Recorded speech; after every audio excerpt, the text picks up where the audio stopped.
From 1981 to 1985, 4 years into the AIDS epidemic, President Ronald Reagan did not publicly mention AIDS, not once.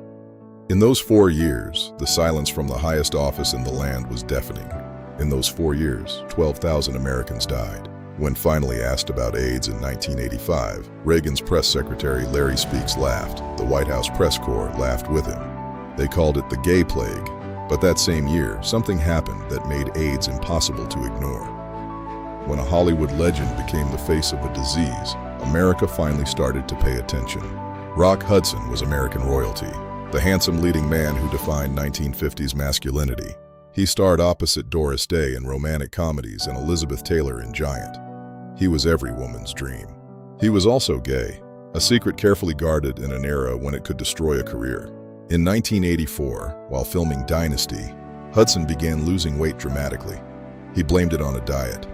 By early 1985, he looked gaunt, frail, unrecognizable. July 25, 1985. Hudson collapses at the Ritz Hotel in Paris, where he'd gone seeking experimental treatment. His publicist releases a statement that changes everything. The revelation exploded across every newspaper and television screen in America. If Rock Hudson, symbol of American masculinity and success, could get AIDS, anyone could.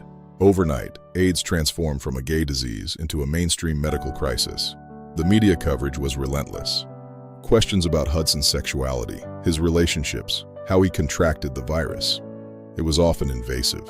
Rock Hudson died on October 2, 1985 at age 59. He weighed less than 100 pounds. But his death made AIDS real to Middle America. Calls to hotlines increased 600%. Donations skyrocketed. Suddenly, politicians couldn't ignore it anymore. The silence was finally being broken.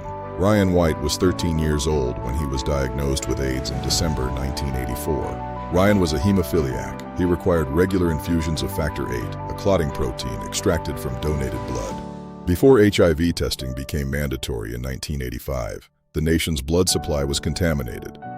One of those infusions gave Ryan AIDS. Doctors gave him 6 months to live, but Ryan fought back, and by early 1985, he wanted to return to school. Western Middle School said no. The school board, parents, and community were terrified. They believed Ryan could spread AIDS through casual contact, sharing a drinking fountain or sitting at the same desk. Parents organized protests. They threatened to keep their children home. One even filed a lawsuit to keep Ryan out. Ryan and his mother, Jean, fought back. They sued for his right to attend school. The case dragged through the courts for months. "I came face to face with death at 13 years old," Ryan later said. "Doctors told me I wasn't going to live, but I fought back." Ryan won his case and returned to school in April 1986. But the harassment continued. Students threw things at him. Families pulled their children out of his classes. Someone even fired a bullet through the White family's window. The Whites moved to Cicero, Indiana, where Ryan found acceptance. Elton John became a close friend, helping destigmatize AIDS for millions. Ryan White died on April 8, 1990, 1 month before his high school graduation. He was 18 years old. 4 months later, Congress passed the Ryan White Care Act. It still provides services to over 500,000 people each year. November 7, 1991, Magic Johnson, one of basketball's greatest players, calls a press conference. "Because of the HIV virus that I have attained, I will have to retire from the Lakers today." The sports world stopped. Magic Johnson, 32 years old at the peak of his career, HIV positive. America was in total shock. But Magic wasn't dying in front of cameras. He looked healthy, vibrant, strong, and he was smiling.